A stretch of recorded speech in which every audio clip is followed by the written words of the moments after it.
నమ్మని నమ్మపోండి. నేను ఎప్పుడూ చెప్పేది ఏం చెప్తానో తెలుసా మా అమ్మాయికి, నువ్వు బాగా జ్ఞాపకం పెట్టుకో, నువ్వు నా కాళ్ళకి నమస్కారం చేసిన నాన్నగారండి మీరంటే నాకు ఎంతో ఇష్టం అండి అన్నా, నువ్వు ఎన్ని మాటలు ఉభయకర నమస్కారాలు రుద్రాధ్యాయం చేసినట్టు ముందు నాన్నగారు వెనక నాన్నగారు వేసిన, అమ్మా నేను నీతో సంతోషంగా భావి జీవితం గడపడం అన్నది కేవలము నువ్వు నన్ను గౌరవించడం, నేను నిన్ను ప్రేమించడం మీద ఉండదు.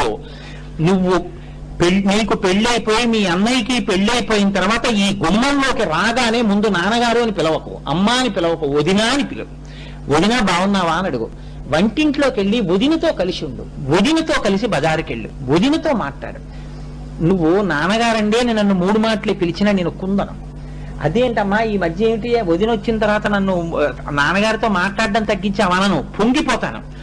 వదిన్ని పక్కన పెట్టేసి నువ్వు అమ్మతోటి నాతోటి చేరితే నేను నిన్ను అంగీకరించలేనమ్మా. నీకు